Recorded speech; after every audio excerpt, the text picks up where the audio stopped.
मोर्शी तालुक्यातील रिद्धपूर येथे आज एक हृदयद्रावक घटना समोर आली आहे। स्कूल बसमधनं खाली उतरत असताना बस पुढे गेल्याने 7 वर्षीय चिमुकलीचा दुर्दैवी मृत्यू झाला आहे। ईश्वरी रवींद्र ठाकरे या 7 वर्षीय मुलीचा या दुर्घटनेत मृत्यू झाल्याची प्राथमिक माहिती आहे। या घटनेमुळे रिद्धपूर परिसरात हळहळ व्यक्त होत असून स्कूल बसच्या सुरक्षिततेचा प्रश्न पुन्हा ऐरणीवर आला आहे।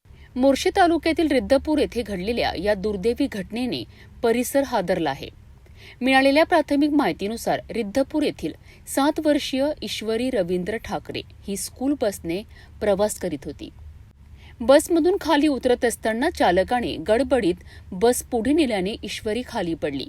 या दुर्घटनेत ईश्वरीचा दुर्दैवी मृत्यू झाल्याची प्राथमिक माहिती समोर आली आहे। घटना समोर येताच परिसरातील नागरिकांनी घटनास्थळी धाव घेतली। या घटनेनंतर रिद्धपूर परिसरात हळहळ व्यक्त होत असून नागरिकांमध्ये संतापाचे वातावरण आहे। मृतदेह हा पंचनामा आणि पुढील वैद्यकीय प्रक्रियेसाठी चांदूर बाजार येथील ग्रामीण रुग्णालयात आणण्यात आला आहे। या घटनेची माहिती मिळताच पोलिसांनी तपास सुरू केला। अमरावती पोलीस अधीक्षकांच्या मार्गदर्शनाखाली शिरखेड पोलीस स्टेशन आणि चांदूर बाजार पोलीस स्टेशनचे अधिकारी या प्रकरणाचा पुढील तपास करीत आहेत। या दुर्घटनेमागे नेमकी परिस्थिती काय होती, स्कूल बस चालकाकडनं काही निष्काळजीपणा झाला का, याचा तपास आता पोलीस करीत आहेत। ईश्वरी रवींद्र ठाकरे हिचा ज्या गाडीत स्कूल बसमध्ये ते येत होती किंवा म्हणजे रोज जात होती त्याच गाडीने त्या मुलीचा आज दुर्दैवी मृत्यू झालेला आहे।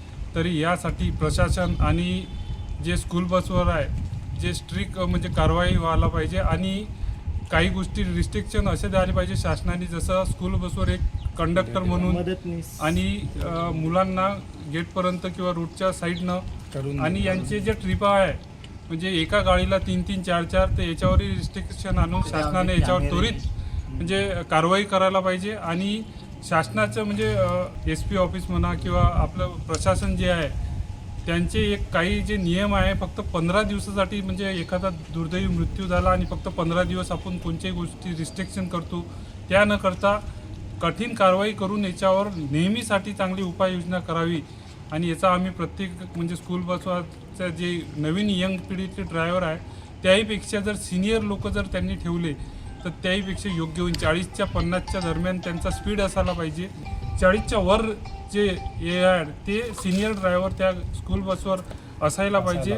शाळकरी विद्यार्थ्यांची वाहतूक करणाऱ्या वाहनांच्या सुरक्षिततेचा मुद्दा या घटनेनंतर पुन्हा एकदा चर्चेत आला आहे।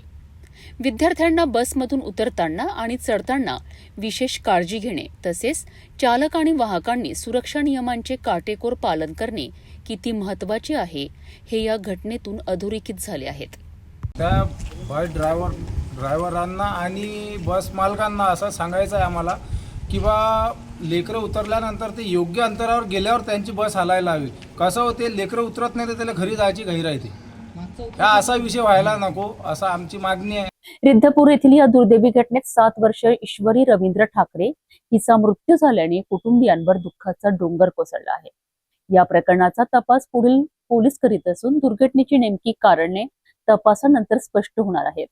मात्र या घटनेमुळे स्कूल बसमधून विद्यार्थ्यांची वाहतूक करताना सुरक्षेच्या नियमांचे पालन किती महत्त्वाचे आहे हा गंभीर प्रश्न पुन्हा एकदा उपस्थित झाला आहे।